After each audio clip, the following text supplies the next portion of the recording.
बड़ा सुंदर और पावन प्रसंग चल रहा है। जब रघुनाथ जी महाराज विवाह करके घर आए हैं तो माताओं ने उनका परिच्छन्न किया और उसके बाद में जब ऐसा जाना कि राजकुंवर और उनकी दुल्हनें मार्ग के परिश्रम से थक गई है तो सुंदर सैया लगा करके सबको सोने के लिए अनुमति प्रदान की। श्री रघुनाथ जी महाराज के सावले सुंदर कोमल अंगों को देखकर सभी माताएं प्रेम सहित वचन कह रही है। क्या कह रही है? कहे तात, मार्ग में जाते हुए तुमने उस बड़ी भयावनी ताड़का राक्षसी को किस प्रकार से मारा? अच्छा जरा मुझे ये भी बताओ कि घोर निशाचर विकट भटर शमर गणन नहीं काम, मारे सहित सहाय किमी खल मारी चुबा।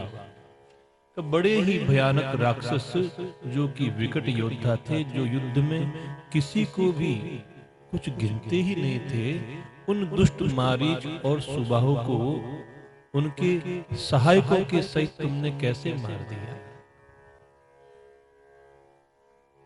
क्योंकि माता का वात्सल्य बड़ा है।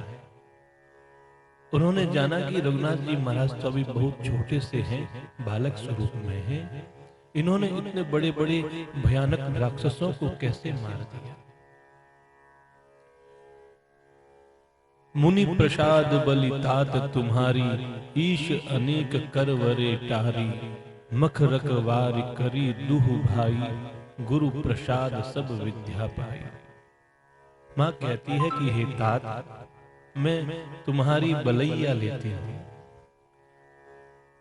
मुनि की कृपा से ही ईश्वर ने तुम्हारी बहुत सी बलाओं को टाल दिया है। तुम दोनों भाइयों ने यज्ञ की जो रक्षा की थी, उसी के कारण गुरु जी के प्रसाद से तुमने सारी विद्याओं को प्राप्त किया है। देखो ना, तुम्हारे चरणों की धूली लगते ही मुनि पत्नी अहल्या भी तर गई और विश्व भर में यह कीर्ति पूर्ण रीति से व्याप्त हो गई है। मुनितीय तरी लगत पग धोरी, कीरति रही भुवन भरी पूरी। कमट पीटी पबि कूट कठोरा, नृप समाज महु शिव धनु तोरा। उन राजाओं के समाज में जो भगवान शंकर का धनुष रखा था, जो कछुए की पीठ वज्र और पर्वत से भी कठोर था, लेकिन तुमने देखते ही देखते उसको तोड़ दिया। इस प्रकार से विश्व की विजय प्राप्त करके जानकी जी को तुमने प्राप्त किया है। और इतना ही नहीं, सभी भाइयों के साथ विवाह करके अपने घर पधारे हो। हे राम, शकल अमानुष कर्म तुम्हारे, केवल कौशिक कृपा सुधारे। तुम्हारे सभी कर्म अमानुषी है, मनुष्यों की शक्ति के बाहर के हैं, जिन्हें केवल और केवल विश्वामित्र की कृपा ने ही सुधारा है, संपन्न किया है। अब यहाँ माता अपने विशेष प्रेम को प्रकट कर रही है। क्या कहती है? सुनो राम, आज सुफल जग जन्म हमारा, देखी तात विदु बदन तुम्हारा। तो तुम्हारा चंद्रमुख देख करके आज हमारा जगत में जन्म लेना सार्थक हो गया है। देखो, जो दिन हमने तुम्हारे दर्शन के बगैर बिताए थे, उनके लिए मैं ब्रह्मा से ऐसी प्रार्थना करती हूँ कि उनको मेरी आयु में शामिल न करें, उनकी गणना मेरी आयु में न करें। जे दिन गए तुम ही बिनु देखे, ते बिरंती जन पा रही रहेगी। इस प्रकार माता के विनय भरे उत्तम वचनों को सुन करके श्री रघुनाथ जी महाराज ने सभी माताओं को संतुष्ट किया। राम प्रतोषी मातु सब, कही विनीत बर बैन, सुमिरि शंभु गुर विप्रपद, किए नींद बसने। अब देखो यहाँ रघुनाथ जी महाराज हमें शयन की रीति भी बता रहे हैं। माताओं से चर्चा करते करते माताओं को संतुष्ट किया, लेकिन जब सोने लगे तो सबसे पहले भगवान शंकर का ध्यान किया, फिर गुरु का ध्यान किया, और उसके बाद ब्राह्मणों के चरणों में मानसिक रूप से वंदन करके फिर रघुनाथ जी महाराज सोए हैं। तो ऐसा सुंदर आचरण हमें भी हमारे जीवन में धारण करना चाहिए। प्रातःकाल जब उठे तो उठते ही सबसे पहले परमात्मा का नाम लेवें, उनके श्री विग्रह का दर्शन प्राप्त करें। आपका दिन शुभ होगा, मंगलमय होगा। जब रघुनाथ जी महाराज सो रहे थे तो उनका वह सुंदर मुख अत्यंत सलोना, अत्यंत प्यारा लग रहा था।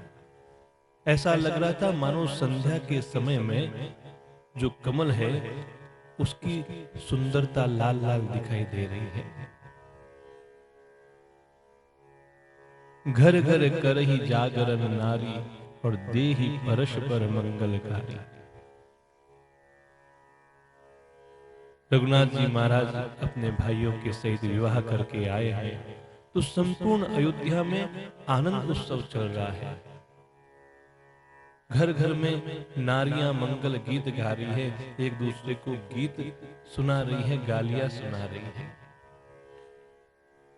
अब जब रानियां भी रघुनाथ जी महाराज के सो जाने के बाद अपने अपनी अपनी सैया पर लेटी है, तो रात्रि को देखते हुए कहती है कि हे सखी देखो ना, आज ये रात्रि कितनी सुंदर लग रही है, कैसी शोभा दे रही है, जिससे अयोध्या पूरी विशेष शोभित हो रही है।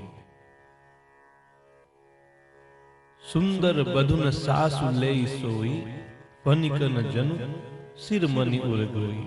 माताएं प्रेम की वशीभूत होकर के अपनी उन सुंदर बहुओं को साथ में लेकर के सोई, मानो सर्पों ने अपने सिर की मणियों को अपने हृदय में छिपा लिया है।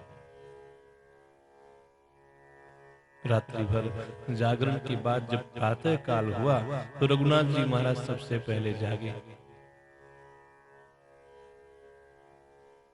मुर्गे के सुंदर बोल सुनाई दिए। इधर में भाट और मागध लोगों ने परमात्मा के गुणों का गान किया।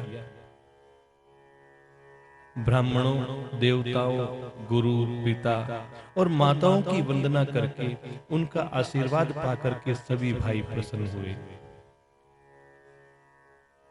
देखो, जब परमात्मा सोए थे तब भी भगवान शंकर अपने गुरु और ब्राह्मणों को वंदन करके सोए थे। जब जागे हैं तो ब्राह्मणों, देवताओं और अपने गुरु, माता, पिताओं को सभी की वंदना करते हैं, सभी का आशीर्वाद प्राप्त करते हैं।